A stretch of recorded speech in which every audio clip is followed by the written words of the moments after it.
ভিতরে গিয়ে দেখে আসতে হবে। তোরা এখানে দাঁড়া, আমি ভিতরে যাচ্ছি। আজকে ওর ঘাড় ধরে টানতে টানতে নিয়ে আসবো। এই না না না, থাম থাম, তুই থাম। এখন মাথা একদম গরম করা যাবে, মাথা আমাদের ঠান্ডা রাখতে হবে। এই তুই দাঁড়া, শান্ত, তুই গিয়ে দেখে যা। আচ্ছা ঠিক আছে, যা তো।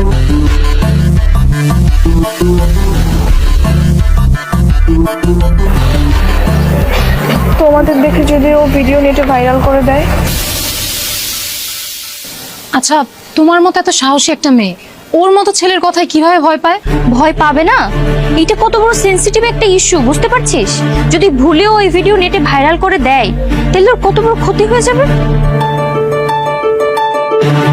এই হিমু তো বাসায় নাই। বাসায় নেই তো জিজ্ঞাসা করছিস কোথায় গেছে? আরে জিজ্ঞাসা করলে তো বুঝে যাবে যে আমরা ওকে খুঁজতেছি।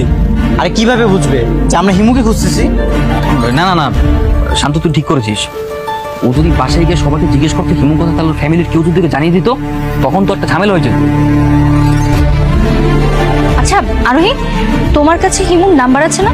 তুমি ওকে ফোন দাও, ফোন দিয়ে বলো যে তুমি ওকে টাকা দিতে চাও, ওকে আসতে বলো। ও আসার সাথে সাথে আমরা ওকে ধরে ফেলবো। না না, ওকে ধরার হলে তো আমি লোকজন দিয়ে ধরাতে পারতাম, কিন্তু ও বলেছে ওর কোনো ক্ষতি হলে নেটে সবকিছু ভাইরাল করে দিবে। আরোহী, তুমি কোনো টেনশন করো না, তুমি ফোন দাও, আজ করে একবার আমি হাতের কাছে পাই। ওরে বাবা, মিরাজ তো দেখে একদম খেপেছে। দেখ না জিয়া, সিরিয়াস সময় ফাইজলামি করছি।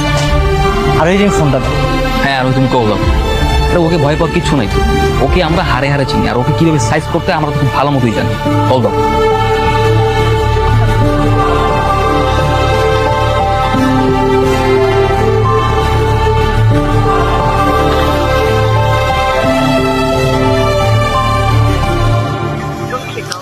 কাঙ্ক্ষিত নম্বরটিতে এই মুহূর্তে সংযোগ দেওয়া সম্ভব হচ্ছে না। নাম্বার তো বন্ধ। নাম্বার বন্ধ? তাইলে এখন কি করব? এখন আর কিচ্ছু করার নেই, চল যার মতো বাসায় চলে যাই। তোর বাসায় চলে যেতে ইচ্ছা করছে, তুই চলে যা। আর এমনিতেও তুই কোনো কাজের না, বোঝাই যাচ্ছে। তুই চলে যা, আমরাই হিমুকে খুঁজে বের করবো। আর দেখতেছিস না আর ওই টেনশনে আছে। আচ্ছা রোহিত, তুমি যে নাম্বারে কল দিয়েছো ওটা লাস্টে কত? 57।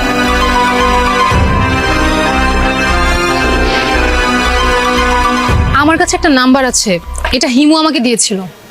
বাবা, এই নাম্বার তোর কাছে আসলো কিভাবে? আরে হিমু তো ওর সাথে লাইন মারতো, তখন দিছে। আচ্ছা, নাম্বার দেওয়া নেওয়া হয়ে গেছে, তাই না? আরে না রে,